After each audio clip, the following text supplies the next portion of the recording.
Hey everybody, this is Marian Cowagowan. And this is David Owen. And this is You Show Me Yours, the podcast where a married couple talks about the movies and TV that they loved before the first date.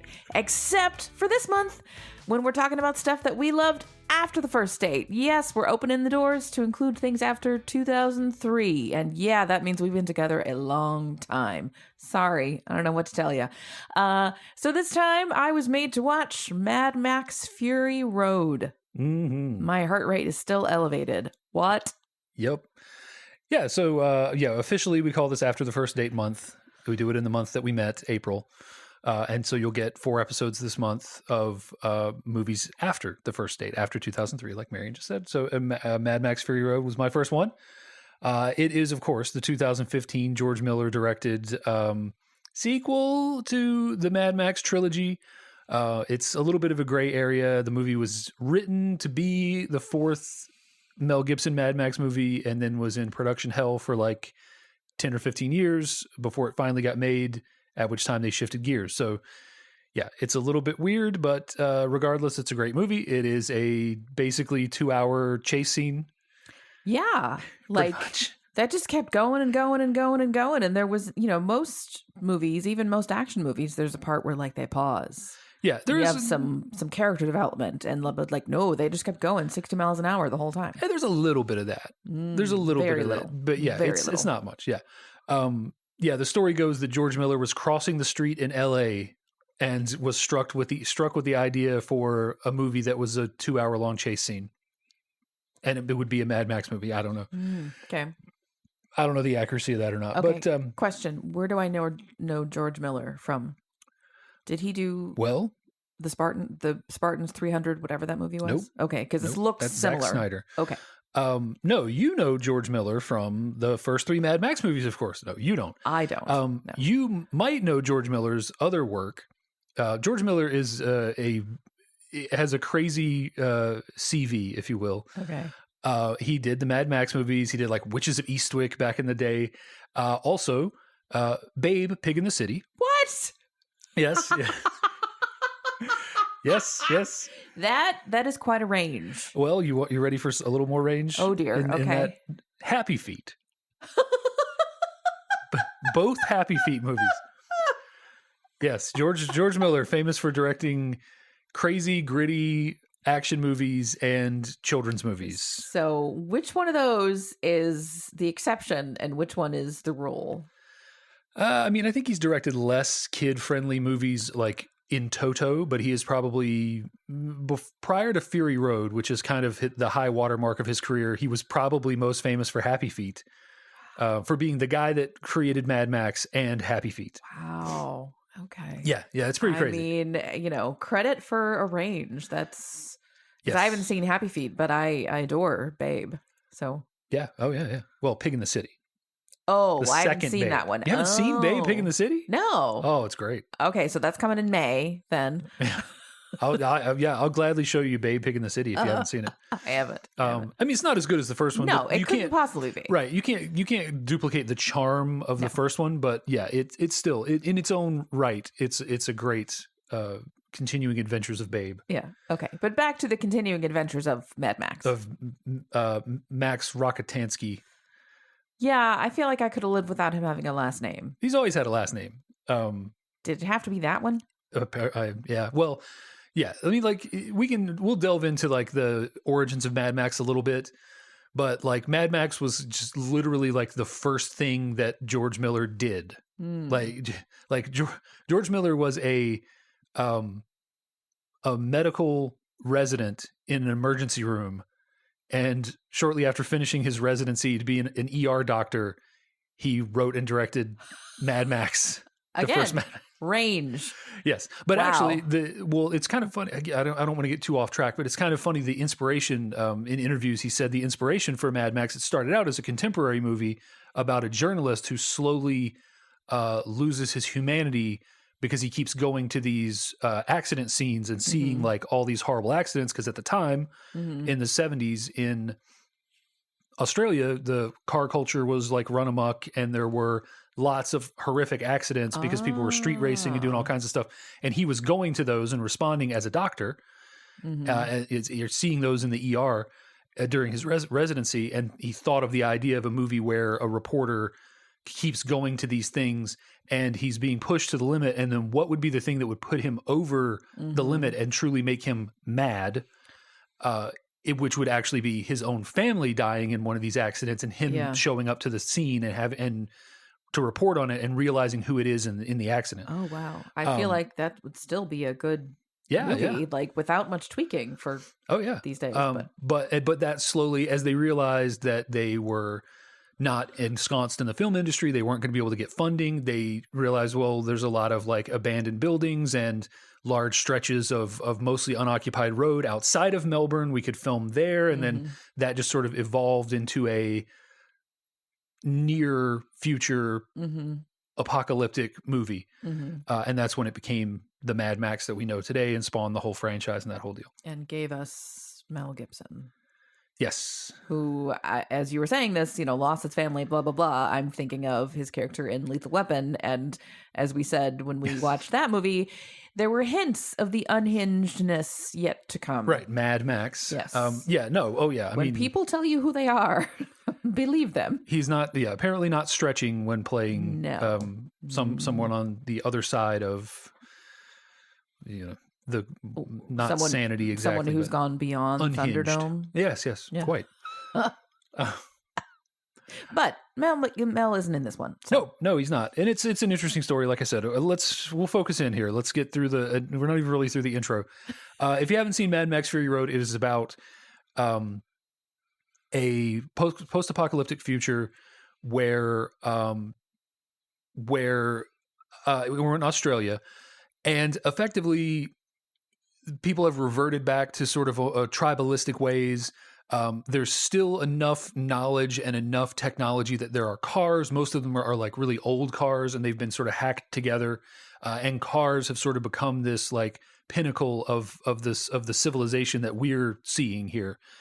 It focuses in on Emerton Joe, who is this in the backstory. He's this ex-military guy who, when things started going bad, like as in the original Mad Max movie, he started up like a motorcycle gang and kind of roamed around until finally finding this aqueduct or aquifer or whatever that had this a fresh water supply, and he built up a civilization around it and kind of rules it as this like despotic dictator. Controls the water, controls the people. Controls the water, controls the people. And it has, in an attempt to find an heir, he has this clutch of wives that he keeps in a vault. And there's all sorts of just great world building around this. The thing that George Miller famously did for this movie, because he was developing it for like 15 years, is everything has a backstory, but none of it is told in depth. Well, and it all goes so fast. You probably only notice a lot of this stuff on like the fourth watching. Yes, definitely. I was sure that there was a lot of stuff that was just flying by my eyes. 100%. And that's the thing about it, is like a movie like this, I do think it, I'm big on feeling like a world extends outside of the confines of the movie, that they didn't just write just enough to get it on screen. And this movie is like that personified. So his wives are liberated by one of his top generals named Furiosa, who's played by Charlize Theron, whatever. I can never remember. There's a video of her pronouncing it correctly, and like the upshot of it is almost everybody pronounces it the wrong way. There's a lot of people with that.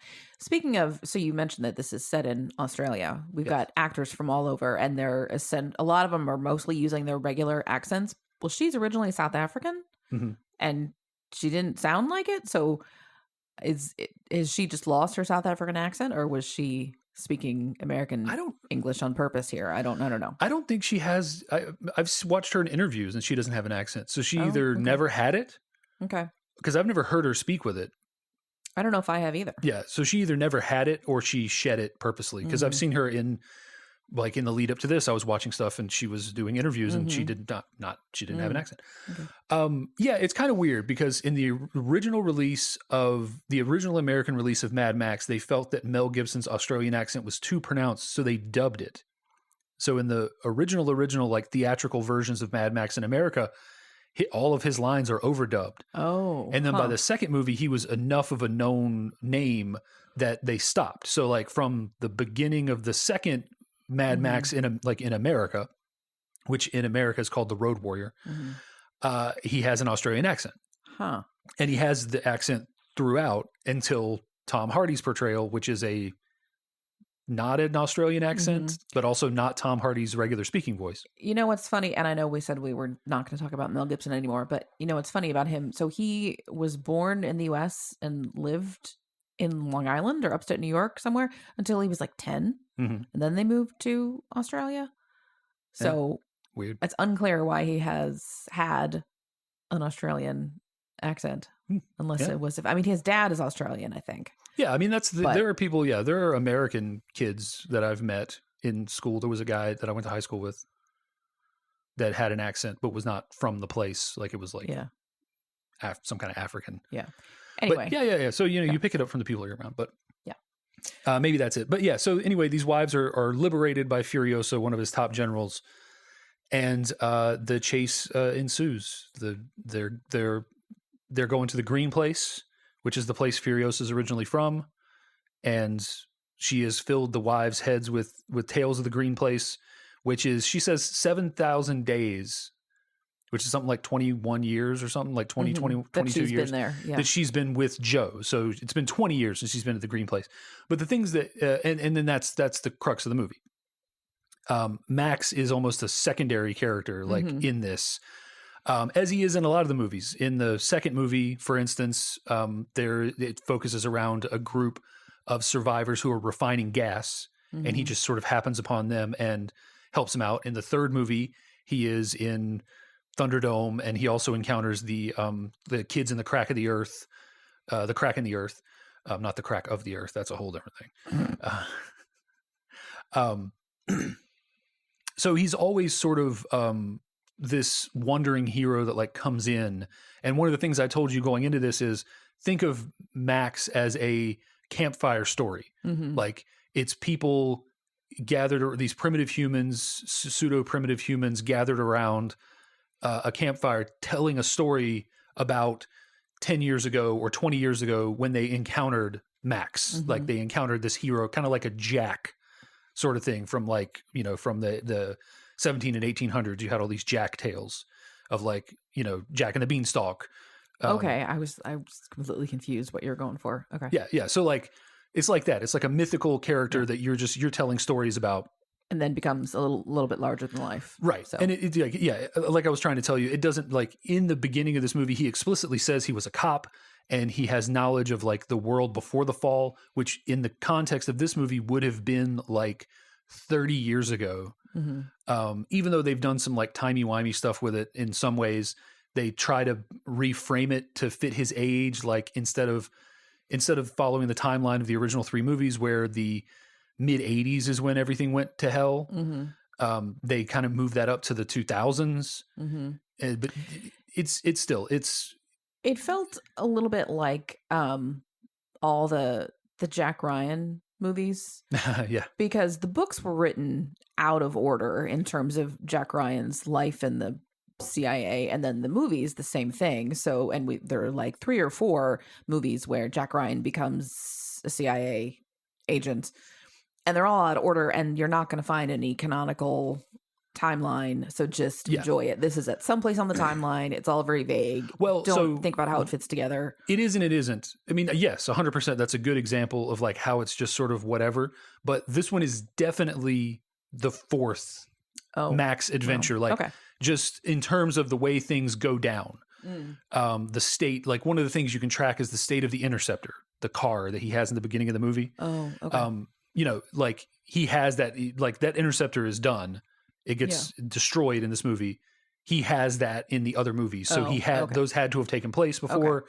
Then there are other things like he has a leg injury that causes him to hobble around. He's not hobbling in this movie. Does that mean that it's long enough that it's healed? Just different things. But yeah, best not to drive yourself crazy, because basically they had to take a step back and say like, well, Gibson is not preferred for this role anymore. He's too old for it anyway. So we got to do something. We got to go in a different direction here. So some of the stuff that was held over from the late 90s when this was written as a Mel Gibson Mad Max movie is still present in the movie, which leads to some timeline confusion. But the timeline is this takes place some point after the third movie, after Thunderdome, and is, the further adventures of Max.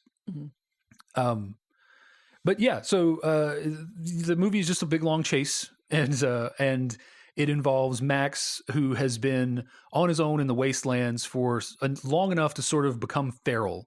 Like he's not really even been speaking. So in the first few encounters he has with people, he's almost just grunting. Yeah. He's not really talking, and he's slowly, like, his humanity slowly comes back as he's around people again. And he gets involved with Furiosa and the wives, and it kind of becomes this whole thing, this whole adventure of him coming back to his humanity and them coming back to getting their freedom, and breakneck speed, all that stuff. But yeah, like why don't you just tell me your impressions of this movie? It was very stylish. Like I said earlier, I felt like there were thousands of details that I didn't notice, but it was very very slick the way the visuals are all put together. Oh yeah. So it was fun to watch. It was extremely fast. I kind of felt like there were some of the scenes at the beginning. I kind of felt like it had been sped up just a little bit, like shown at that's 125 or something. Yes. So they vary the frame rates purposely to give you a sense of movement. There was definitely a sense of movement. Yeah, like if you tend to get car sick, maybe take Dramamine before you watch this. Yeah, it was a very purposeful thing. The movie was edited by George Miller's wife, and she spent like months editing it.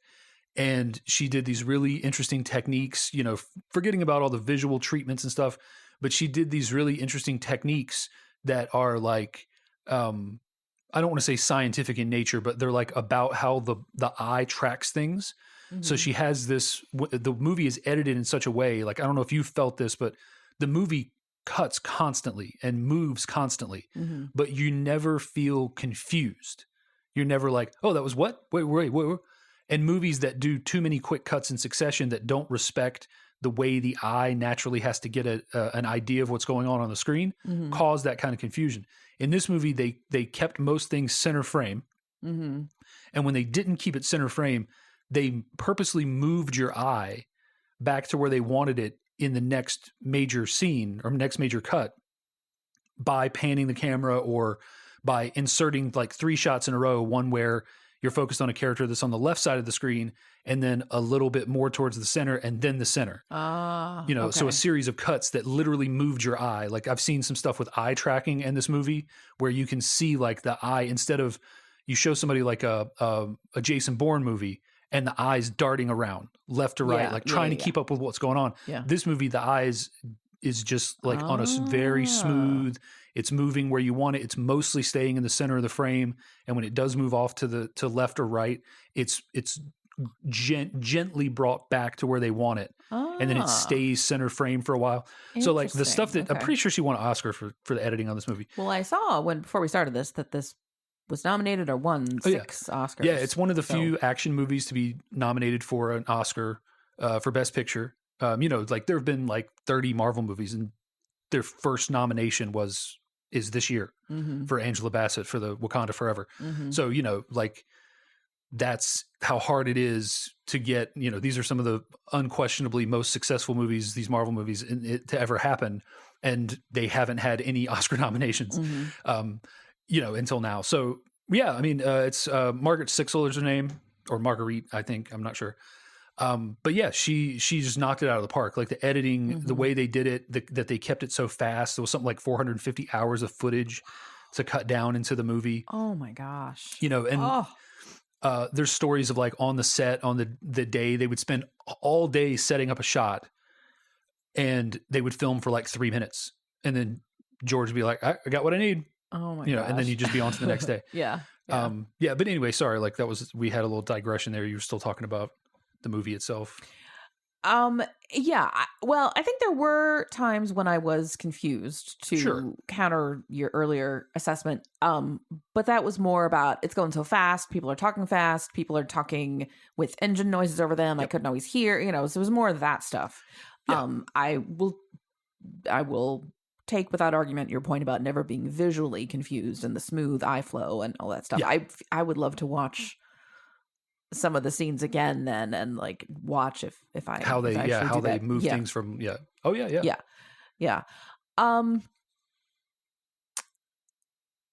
I think I would need to watch it several more times to really divine out any particular observations about the story.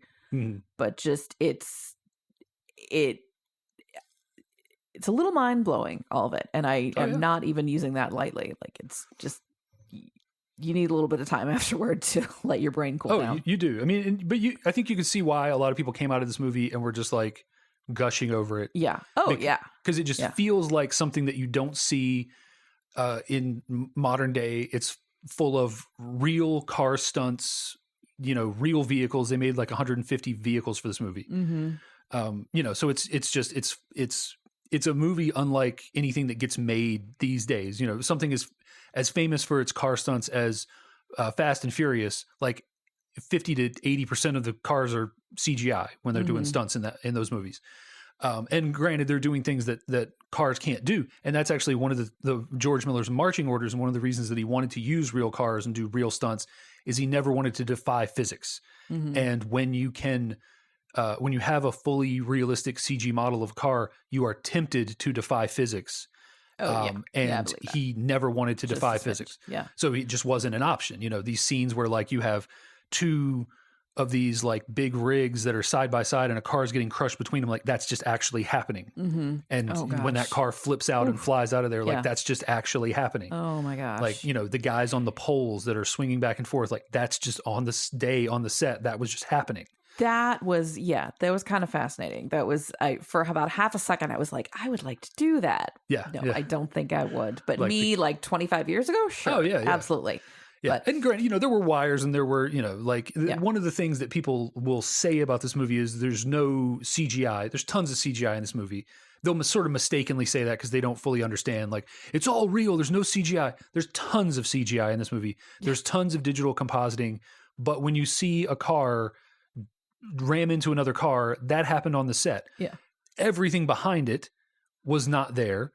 You know, all of the people that are falling off and smashing into the ground were not there. You know, like or they were dummies in some cases, but some cases they're digital doubles.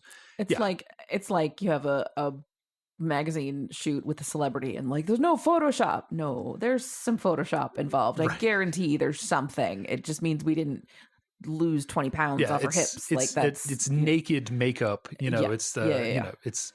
I'm not wearing my normal makeup today. Like I'm wearing something totally different that makes me look like I'm not wearing makeup. Right. Yeah. Very perfect. Yeah. It's, you know, and Miller himself is careful to say there's not no CGI. He's not saying there's no CGI, but yeah, it's used to enhance. And when it's used, it's done in a seamless way. Yeah. But you did your observation about the changing the speeds and stuff. Yeah. That was a very like, you picked up on that because there are times, especially in the very beginning when Max is running through the tunnels. Yes, he's trying to get away. It. Yeah. They speed it up, they slow it down, and they're trying to create. You know, like I said, like this movie is it's scientific is not the word for it, but like they're on a different level of understanding how people experience movies. And again, because you're talking about somebody who's been making movies for 40 years, understanding how people experience movies and taking advantage of that. When you want somebody's heart to race, you quicken the pace by having 120 frames. And, you know, then when you take 120 frames or whatever, and you cut that down to 24, things look so much different when they move versus having 24 frames at 20 presented at 24 frames. That moves differently. 60 frames at 24 moves differently. Yeah, it's all very it's high end technical stuff. Yeah, that is really impressive that you wouldn't just automatically think out of just an action movie. But yeah, it's all there. Yeah. On the something occurred to me on the character development side. So Nicholas Hoult plays Nux, who is one of these. What do they call them? War boys. It's basically like infantry who are just kept. Yeah, they're raised waiting. From they're males. They're healthy males that are raised from birth to become Joe's army, cannon fodder, basically, and to be cannon fodder. Like he indoctrinates them, to be cannon fodder. Yeah, if you die in battle, you're going to heaven, which many civilizations have that as a thing. Although they used Valhalla. But there was a part where Nux ends up with the wives who are escaping, and is, after a little bit of back and forth, he's on their side. Yeah. There was a period where I was like, oh, he's not. He's trying to get them, but then he realizes that Joe is a fraud, and then he is with them. Well, he realized. So yeah, it's multiple stages. Yeah, Nux fails in front of Joe, and he's depressed because he's he had his chance and he didn't make it. He had multiple chances and he didn't make it. Yeah. And then he kind of, I think he kind of realizes. Yeah. Yeah. But so there's a point when what is it? Oh, when the rig is stuck in the mud, right? And he's like, oh, we can use a winch and tie it around that thing. What's that thing? And one of the wives is like, a tree. Yeah. And I thought that seemed to me a good illustration of how completely without knowledge of anything outside parts of the civilization are. Maybe the wives have been, one of the older women told them or something, but the war boys are just kept in this silo where all they have to learn how to do is kill and fight and drive fast and use the weapons and things like trees. We don't care. Well, right, because I think I mentioned this during the movie. A war boy's life is going back and forth to Gastown to pick up gasoline and going to the bullet farm to pick up bullets. And that's it. Like that's so that stretch of road that it basically forms like a triangle if you were to look at it on a map between that's it. That's what they do. What's depicted in the movie is like a normal day. Yeah. The war rig is going out full of mother's milk and what do they call it? Hydrocola, something. They've got a name for water. Oh, okay. It's full of water from Joe's aquifer and mother's milk from his milk farm. So in the other towns they're waiting on the shipment of milk, and that's at a premium and water. Yeah. So well, in Gastown, they've got all the gas they want. Right. Like to the point where they don't show Gastown close up, but Gastown's been depicted in a video game that was supposed to be a tie-in to this movie, but they ended up changing enough story elements that the video game became its own standalone thing, but it still basically tells the same story. Okay. It's supposed to be like a prequel, and it tells a lot of the events, like the girl that keeps appearing, the young girl that keeps appearing in the is in the video game, and you experience like Max's connection to her in the video game. Then they changed that a little bit in the prequel comics, and so the game became like non-canon. But Gastown is in the game. And so it's just got these like pillars shooting flame 24/7 because they've got nothing but gas, and Bullet Town is just like a mine like dug into the ground where they're mining the sulfur for the gunpowder, and all this stuff. Speaking of mother's milk, it's very quick. Yes, but for me, I had a visceral, grossed out reaction to it. There's this chamber where I don't know, it's like 8-10 women hooked up to breast pumps, and they're just pumping milk all day. Yep. And as someone who nursed a child for a very long time, I was like, I had a stab of recognition, like, but like that just looks awful. Well, yeah, but like, also like those women within the civilization were probably living a pretty good life. Well, they were, because you noticed they were all plump. Overweight. Yeah. So right, but also like they're probably getting that way from drinking the milk. Possibly. Yes. Just to be clear, you do not need to be plump to nurse well. You don't need to have large breasts to nurse well. You Yes. just need to be well nourished, which I imagine that They were like, sort of over nourishing these women Yes. just to be safe. Yes. Also, maybe just so that they didn't try to escape or something. That too. But yes, this has been your pro nursing moment of the day. Yes. But anyway, yeah, all the women hooked up to the breast pumps, like, just my Yeah, and I love that the one of Joe's sons, I forget his name now. He's like the official taste tester. He's like, yes, it's good. Which is that guy is Nathan Jones. He used to be a wrestler for like a hot minute and was horrible. And the whole gimmick when they brought him in is he's a Australian ex-con. Yeah. And supposedly that's real. Like he really did go to prison for something for some time. He's like 7 foot tall, like legit. And once that didn't work out, like he was a soldier in Troy. Mhm. Like every time they need a big burly guy to die to the hero. Yeah. Like he's one of the 2 or 3 guys they call. Well, speaking of Joe's sons. Yes. And you mentioned that healthy males are turned into war boys. Yeah. I saw a couple of male characters with various deformities, abnormalities, whatever.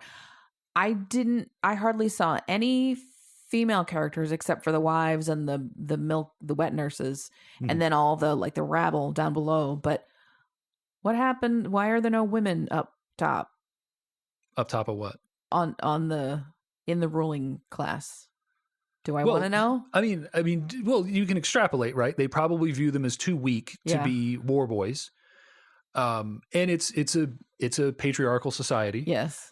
So they're cast off into the, so there's Furiosa, Ew. of course. There's Furiosa. Who was stolen as a child. And, how, so there's going to be a Furiosa movie, that, the woman, Anna Taylor, whatever, she's going to play her apparently. Ah, okay. And I can totally buy that. Like her with with short hair, I can buy her as a young Charlize. Her eyes are awfully distinctive. I don't know. She's if I very. buy that, but I mean, that Anna Taylor is like she's got a very distinctive look. But I can suspend my disbelief enough to feel like, oh yeah, this sure. So apparently during the course of writing this, in order to flesh out the characters, they actually wrote 2 entire other movies, a Furiosa movie that explains her whole backstory and a movie called Mad Max Wasteland, which explores the time in the wasteland and potentially all of those flashbacks that you have with Max. So that'll be a movie that'll come out. The Furiosa, I think, comes out next year. Like it's in production now. Okay. So for a while it looked like those weren't going to happen because there was a dispute with Warner Brothers after this movie came out with Miller and Warner Brothers. But now apparently Furiosa has been in production or is in production. And then the Mad Max Wasteland, both of which are prequels. I don't think Tom Hardy's reprising the Max role. I'm not sure. I saw some stuff on it, but I don't remember. But okay, so baby girls are just they're not they're not valued. Left in the wilderness or something. Right. Well, and you notice like Joe is farming for male heirs. Yes. So any that the wives have are probably just disposed of. Any female children that the wives have are probably just disposed of. Right. It's unclear the source of the war boys, if the war boys are coming from the rabble or if they're coming from some other set of wives or I was where like there's 5 at the beginning, but like those are his personal wives. Ooh. So I mean, at some point you got to get the milkers, they're called the milkers. Yes. You got to get the milkers pregnant at least once, right? Yeah. So, like maybe that's so it could be that there's a whole nother set of wives, inferior that wives. that Joe's sons and the high ranking war boys are making little war boys with. I don't want to think about it. But but also, so then there's someone who had lost a leg, I think. Oh no, that was one of the rabble who didn't have any legs and was crawling across the line. But then there's like there's a grown up who like he's manning the binoculars. Yeah. I don't know his name. Is supposedly he's one of Joe's sons. Okay. That's how he's referred to. I don't know in the actual history. So yeah, Okay. Joe has a lot of sons, and they are various. It's the reason when the ones, of course, spoilers for this movie. When the one son is stillborn, they say that he's perfect because that's what Joe is fishing for. It's the reason he doesn't have an heir, because the Nathan Jones, the big dude, is dense, like he's made to be a oafish. Yeah. So he's physically imposing but oafish. Then you have the little man who is smart but messed up physically. Yeah. And that's kind of thing. And probably everybody else was the same. Right. And there are other sons that are depicted in other media. And like I said, in the game, like in the game, one of his sons is in charge of Gastown, or like is one of the major players in Gastown in the game, again, which is not canon. Nobody who's 100% on both counts. Right. And that's why he's farming for a healthy heir to take over, because Joe is on his last legs. Yeah. So yeah, you would have to assume that the little guy is one of his inferior sons. Okay. I kind of got that vibe. I was not. Because otherwise he probably would have been like, thrown away. Right? Yeah. A society like this seems like if you turn out to have some abnormality, even at age 2 or 3, they're like, oh, okay, no. Oh yeah, because the resources just wouldn't be there. Yeah. And it's why you would imagine any healthy kids that are born to the rabble are healthy males are taken to be war boys. And it's a great honor, and your family gets more water. Yeah, probably. And and the everybody who's in the sort of the rabble are all depicted to be a bit older. Like there probably are younger people in the shots, but most of the close-ups and like the shots of them, they all look to be older. Mm-hmm. So, this is potentially like a dying population that Joe is overseeing here. I noticed, so there's all the rabble are gathered for Joe to speak to them, and he turns on the faucets basically for 30 seconds or something, and then he turns it off, and they're all holding up buckets and bowls to try to get some water. And then he says something along the lines of, "Don't get addicted to water." Yeah. And I was like, because you'll resent it when it's not there. But I was like, the human body is kind of addicted to water. Yes. How? Oh yeah. 100. Speaking of water, 100%. My goodness. Excuse you. Oh yeah. It's it's all messed up. Like if you really examine any of it, it's all crazy messed up. The whole deal. As despots, I guess, tend to be. Yeah, for sure. I mean, it's just the whole thing it's crazy. Like one of the things I put on here is like the world building, and it's the world building, of course, is crazy. There's just little things, like I'll highlight a few of the things that I really like about the world building. There's the whole deal with the Gastown and the whole thing. The People Eater is the one that's in charge of Gastown, and the Bullet Farmer's in charge of the Bullet Farm. And the whole those guys have backstories. Like the People Eater in the prequel comics is a guy that Joe, when he's running his street gang, his motorcycle gang, he finds this guy, and in exchange for his life, the guy tells him about the existence of the aquifer, where they end up building the Citadel, is what they call it. Is that the one who doesn't have a nose? Yes, yeah, Okay. The big fat guy with, and like in the comic book, he's just called like the Fat Man at that time. And he points him to this, and there's already people there. And so Joe's little army has to flush them out and take it over. And as a reward, he's put in charge of Gastown once they stand that up. And just that whole thing. And of course, like he's called the People Eater because he eat people. And one of the other things that I like a lot, there was apparently some coverage of it in the movie that ended up getting cut. But there's the one scene where they're going through the swamp, and they pass these guys that are like walking on stilts. Yes, I noticed that, and they looked like birds. You're like, what the hell? Right? Yeah. So those are like, oh no, wait, that's right. Because later they're like, oh yeah, where those weird crows were. Yeah. So the story behind those guys, at least the story that was originally in the script, like however things might have changed, your favorite, the Vuvalina, which is a matriarchal society. We'll get back to that in a minute. So they have, for all the problems that Joe's patriarchy has, the Vuvalina are better, but not perfect. They have such a distrust of men that anytime a male child was born into their society, they threw them in the swamp. And I did not catch that. they didn't say that, but that's so the guys on the stilts in the swamps are the rejected male children of the Vuvalina. Oh. And they learned over time to walk on these stilts, and they catch the crows.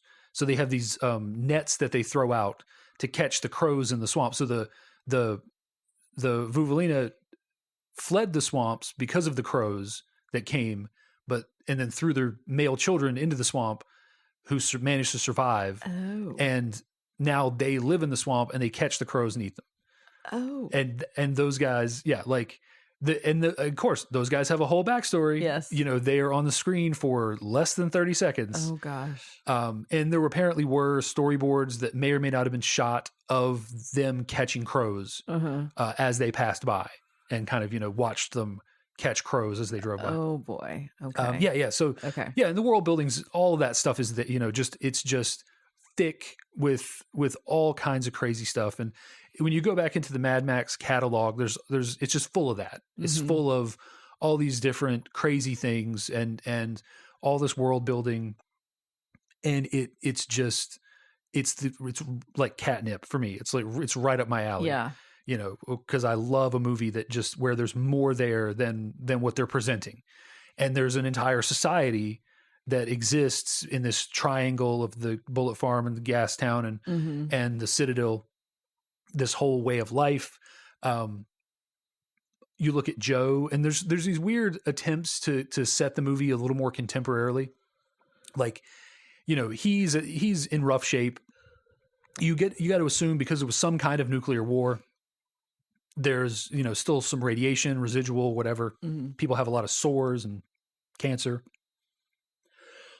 Excuse me. And so to cover that up, Joe wears like this armor. And one of the things on his armor is the circuit board from a Nokia phone. It's pretty funny. I didn't notice that. Yeah, but the weird thing is almost none of the cars are modern. I was getting vibes of you hear anyway that in Cuba, because there were bans on imports of various things, including cars, they just had to figure out how to keep all the cars from the 50s and 60s running. So everyone's driving around in very good condition 70-year-old cars. Yeah. They were at one point. I don't know. I think it's a little bit of that. I think it's more of within the actual reality of it, it's aesthetics. But if you extrapolate out, the reality of it is like modern cars are made of a lot of plastic and a lot less metal. Yeah. So the cars that they value are the ones that are made of steel. That lasts well. For aesthetics, that's true. Boxier stuff stacks better. So you can get a more impressive thing with several stacked boxy car frames. Sure. And then several smooth ones. Yeah. And there are other little things like there are some different logos and stuff. Like there's a gun that has a Mercedes-Benz logo as the crosshair. One of the cars has a series of like badges on it, and one of the badges that is a Tesla badge. So it's like they're trying to set it in like a post 2010 world. Yeah, like to say like, okay, the apocalypse happened like sometime after 2010. Even though the history of the movie would indicate it was more like the mid 80s. Yeah. And the design of most of the cars would indicate that too, because unsurprisingly, the cars were designed for the movie that was supposed to take place in that was supposed to go into production in like 1999. Yeah. But yeah, the world building is just off the charts. Like everything has a story, everything has a reason that it exists. Can we get back to the group of women for a second? Yes, go for it. So as best we can tell, it's the Vuvalini, yes. Vuvalini, but on the screen and in several sources that we looked at, it would be easy to misread it as, and many sources did misread it as, Vulvalini. Yes. Which I thought was just a little bit too on the nose. Which is like, oh yeah. But it's hilarious. I mean, it goes along with, Gastown and Bullet Farm and, various and other. Milkers and War Boys. And, we have no time for fancy names. We're just going to call it what it is. So it's not that. Yeah. Best we can tell. But they are, so these are the many mothers, they're also called. And yeah, they have this society that existed outside of Joe's norm, and they lived in the green place, which is no longer green because the water and the soil went bad. But they have these seeds that they are clinging onto that they want to plant to try to bring back green, which sort of spurs on the ending of the movie where once they get away, they get back to the green place and realize it's not green.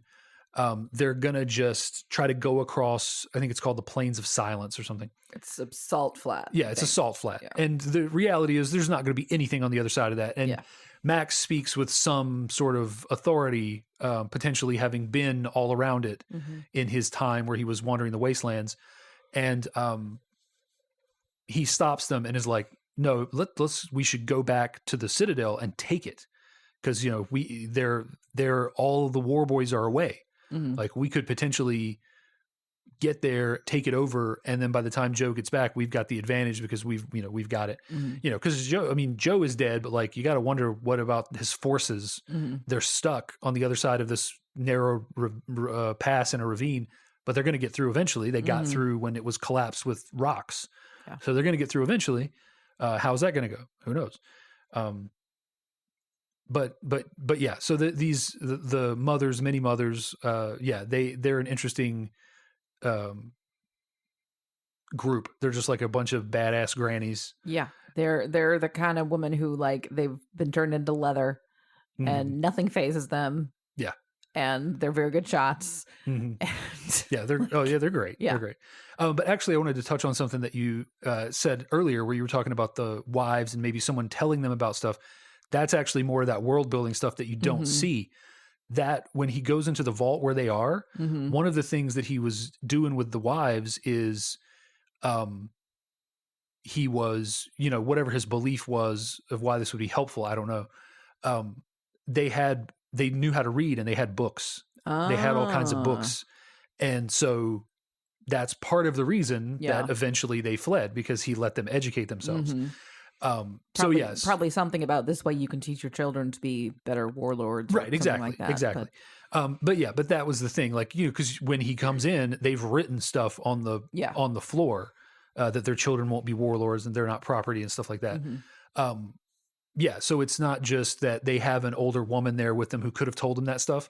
Like they read about it because there's a point where the many mothers are telling them about satellites because the satellite goes overhead and they know about shows, TV shows. I thought that was hilarious. It's like, oh, everyone had a show. Yeah, everyone had a show.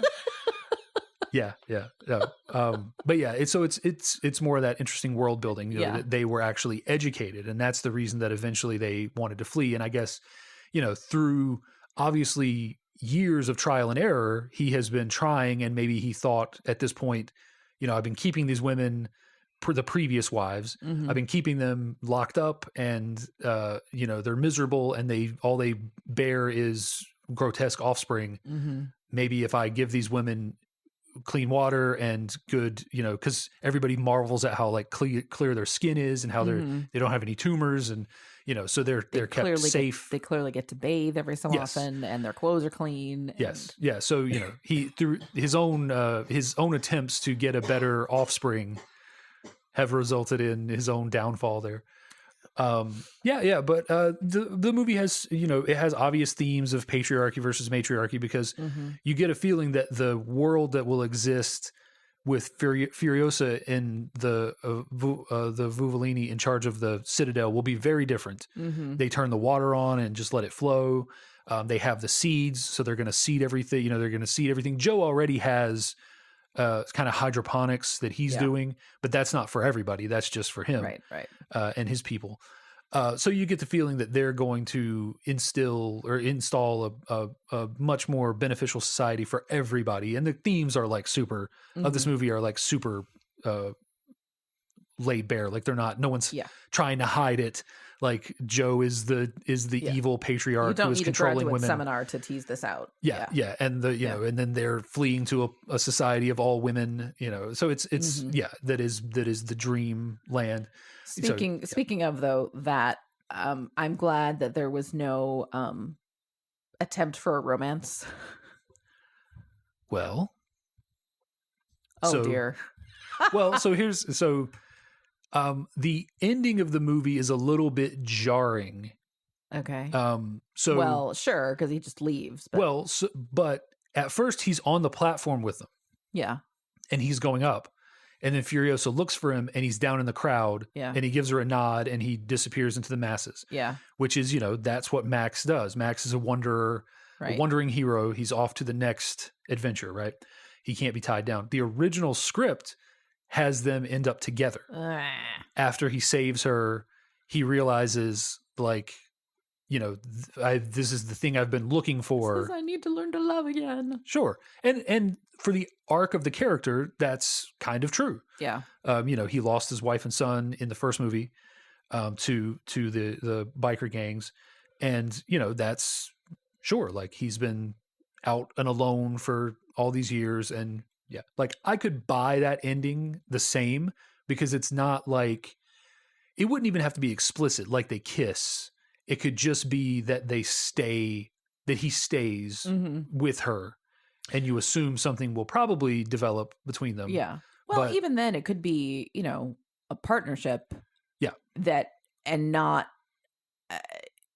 a partnership like you would have between two men, two women, to anybody. Yeah, yeah. Not, well, you can have anything between two men and two women. But anyway, a partnership that's not romantic or sexual. It's just purely platonic. It's a work relationship. That would be progress for him, it seems like. Yeah. Depending on for sure. everybody Just else. depending on another person, because he has a history of depending on people and caring for people and them ending up dead. In fact, that's the whole thing with the little girl that ends up saving him when he puts his hand up and all that stuff. Like, yeah, that's the whole thing. It's all him as a character being damaged and needing to trust again. And you could argue that the perfect end for that arc of him learning to trust again is learning to love again. But I also like this ending because it leaves Max as this figure that's just going to go off to the next thing.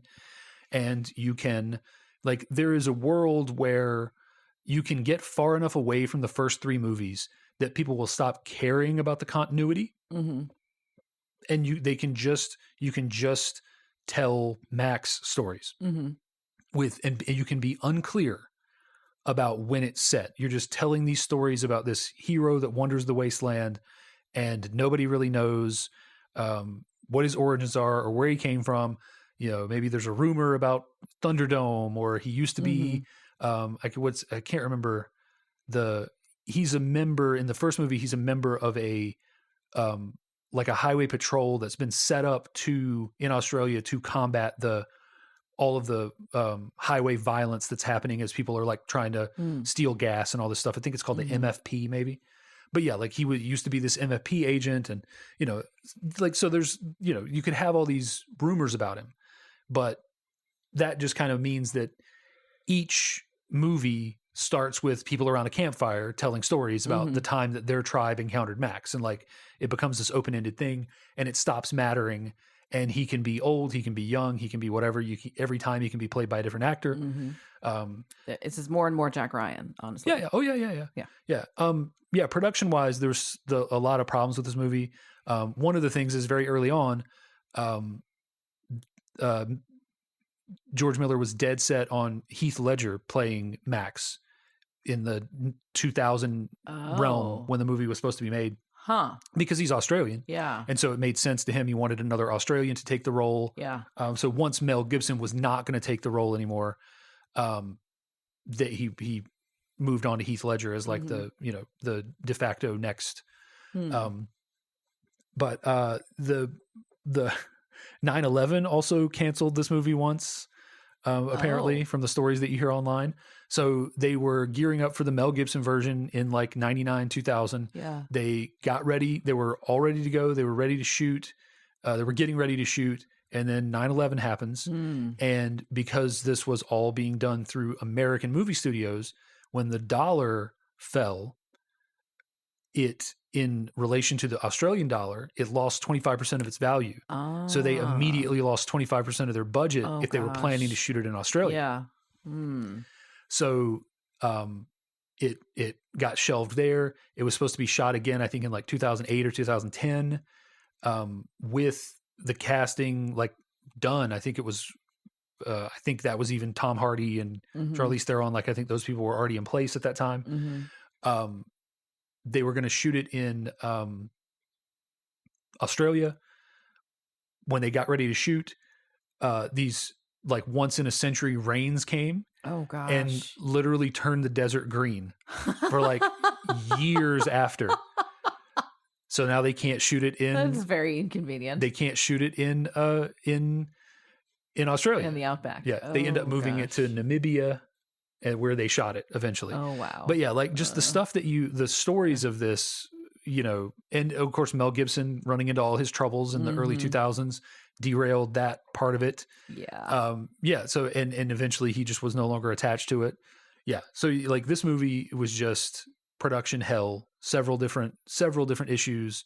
Apparently, she shaved her head 3 times for this movie. Charlize Theron shaved her head 3 times for this movie. The first time when they were going to shoot and it rained out the desert. Yeah. And then for the actual movie when they shot, and then again for reshoots like a year later. Oh my gosh. Yeah. So, yeah, there are several commitment there. Yes. Yeah. Yeah. And there was a whole big feud between her and Tom Hardy. Apparently they just didn't mesh very well together. And like, you know, she would show up on set on time, ready to go every day. And he would like stumble in hungover 2 or 3 hours late, that does not that sort of stuff. me, Oh yeah, honestly. no, 100%. I mean, that's 100% on character for him. Yeah.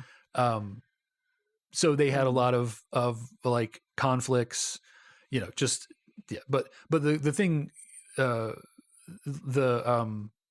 interesting thing that I found is like they built these vehicles for like one of the early versions of this movie. A lot of them got built pretty early on.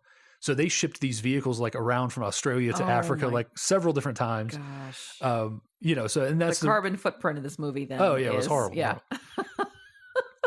You know, but yeah, just all kinds of production problems. And, you know, and then on the set, there were, you know, people like just like, well, like I said, the actor feud thing.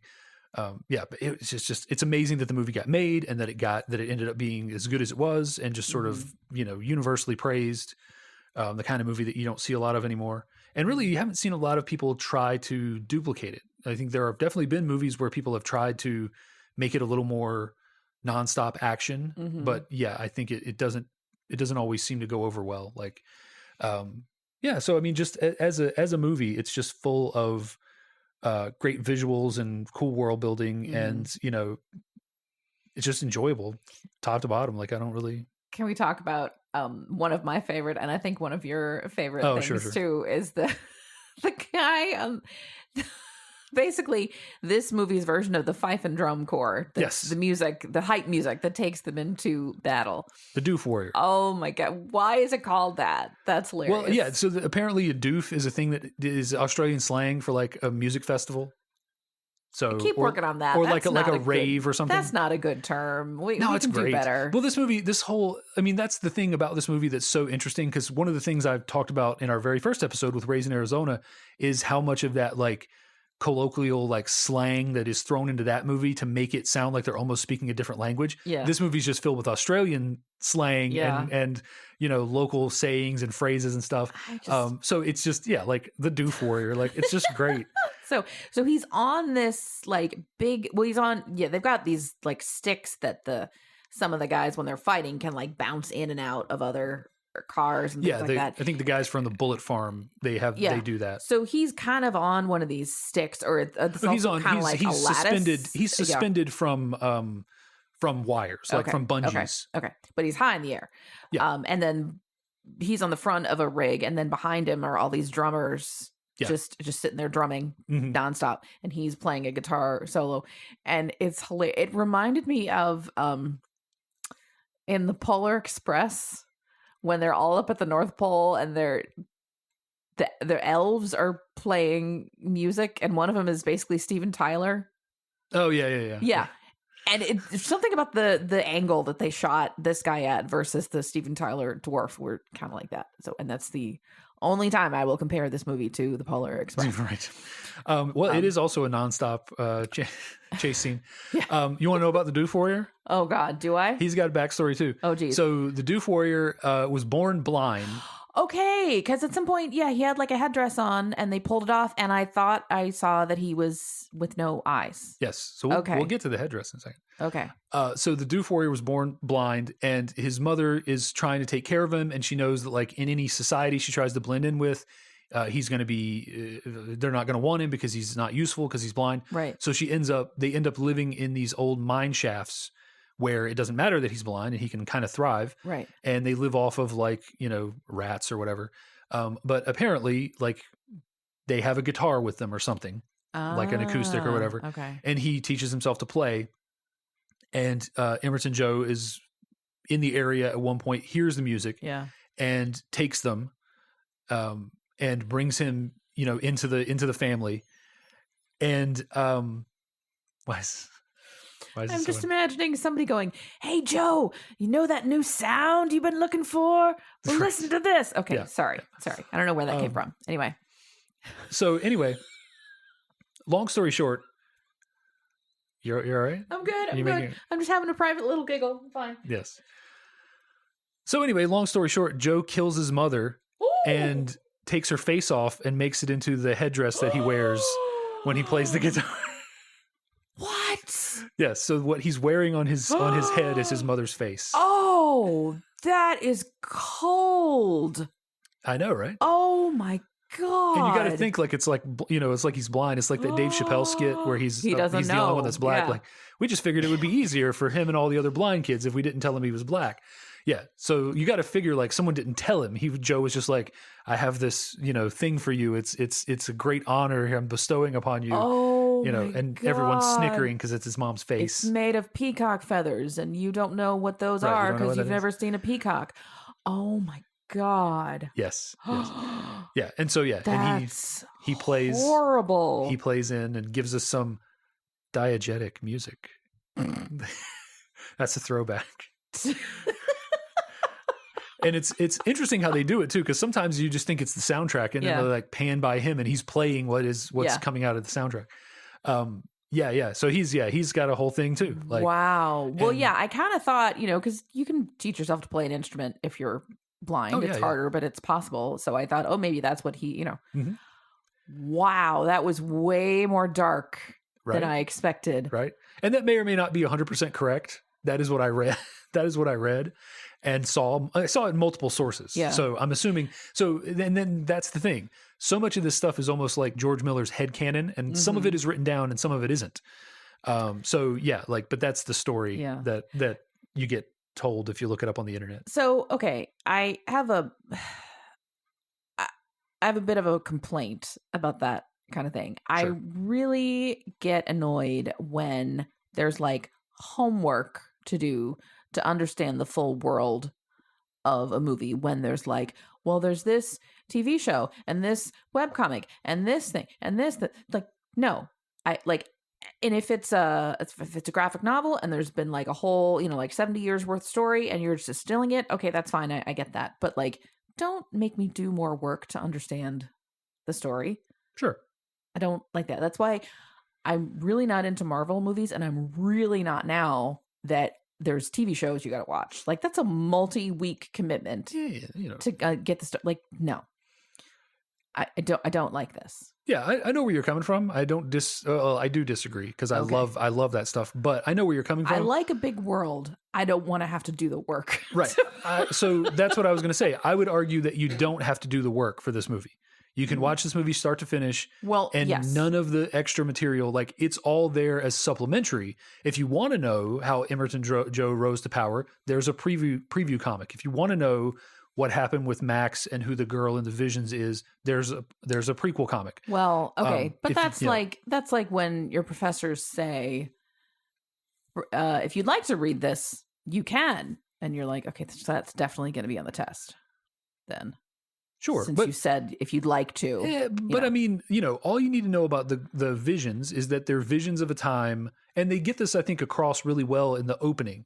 These are the Max's failures of the past that haunt him. It's the reason that he went into the desert to be by himself, because unlike the Max of the first 3 movies, who in almost every case where he encounters people, he's able to help them, you get this, you're given this condensed idea that after Thunderdome, as he continued to encounter people, he wasn't always successful. Mhm. And these are the people that haunt him. And it's the reason that he isolated himself into the desert Sure. by himself. And you don't need to understand who any of the visions that appear in when he's running through the halls are. You just understand that these are the failures that haunt him. Well, I tell you, all I needed to see from that opening sequence was the fact that he bit the head off a 2-headed gecko Yes, yeah, that was and ate it. and ate it. And then I was like, this guy has seen some shit. Yes. Yeah. And Not I do, stable at all.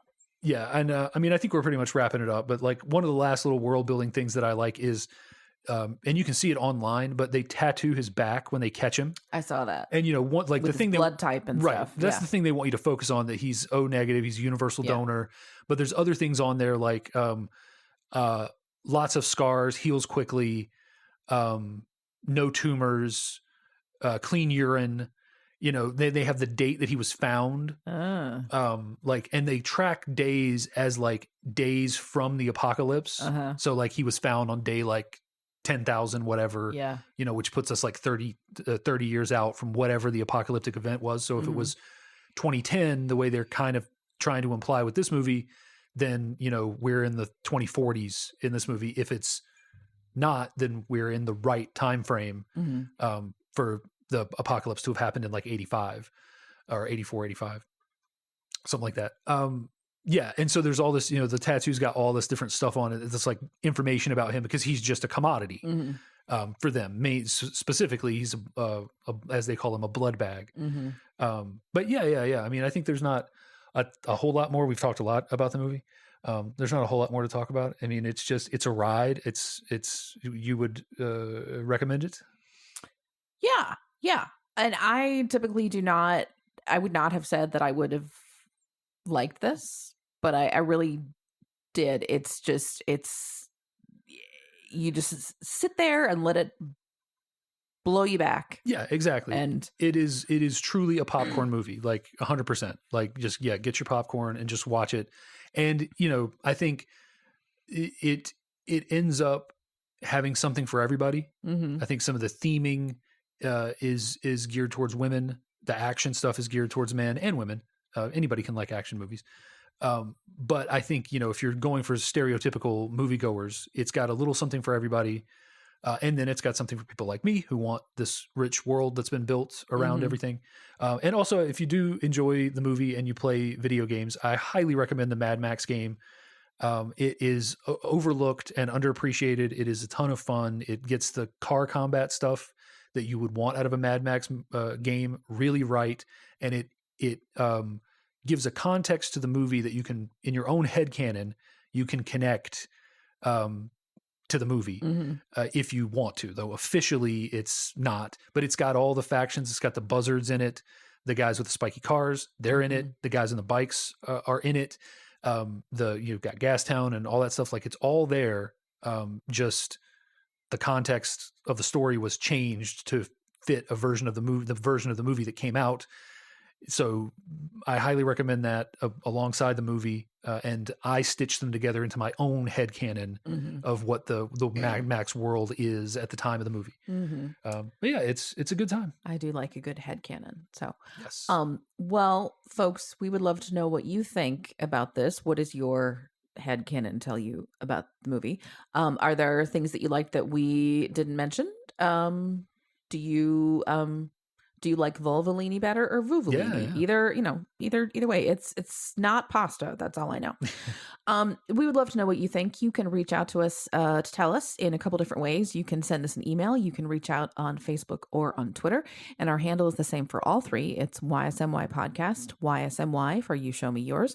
You can send us an email at gmail.com or private message us on Facebook or Twitter. You can also, on Facebook and Twitter, on our timelines, find links to the latest episodes. We have new episodes normally every every other Wednesday. So 2 weeks from today, no matter when you're listening, there'll be a new episode. During the month of April, we are having episodes every week. Special occasion while we are doing After the First Date month. If you are not a social media person and don't want to go there to get new episodes, that's fine. We are still on most of your major podcast providers, specifically Apple Podcasts. And while you're there, we would love it if you would do the rate, review, subscribe dance. When possible, rate and review lets other people know about us, and subscribing makes sure that you get the latest episodes right in your queue. Our next episode, which is next week, since this is April, I will be hosting, and I am going to show Dave The Devil Wears Prada, which I'm surprised that you have not seen, just from me watching it a bazillion times and you being around. Yeah, I've walked through the room when that movie is on many times. Mm-hmm. So, well, maybe this is a good chance for you to tell me what you know of it before and then after, and see.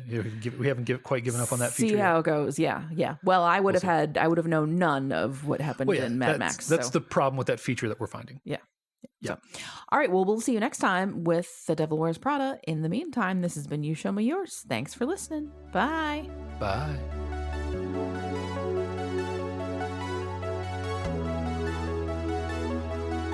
The You Show Me Yours theme song is Uplifting Electronic Indie by Winnie the Moog from filmmusic.io. Okay, so hey, if you stayed this long, I got a bonus thing that I forgot to tell Marion during the episode that I wanted to tell her. So it's here on the end of the episode. This is your reward. Yeah. And this is also like the most basic piece of trivia about this movie. The actor that plays Joe in this movie also played the main villain in the original Mad Max named Toe Cutter. Wow. Okay, I'm just stuck on Toe Cutter. Toe Cutter is his name. Yeah. Let me guess. What does he do to people? He cuts their toes. Oh. Yeah. So yeah, just a great piece of trivia that I forgot to drop during the episode. They brought back the same actor like 40 years later. I kind of like it when they do that. Yeah. So it's not the same character because spoilers, Toe Cutter dies at the end of. There's actually an insert shot of Toe Cutter's death in this movie. There's a scene where Max has a vision. He's sleeping. I think he has a vision.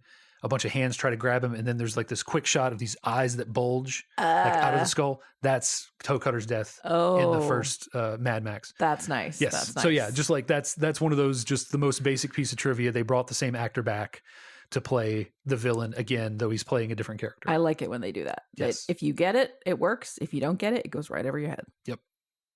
All right. That was it. Bye again. Bye again.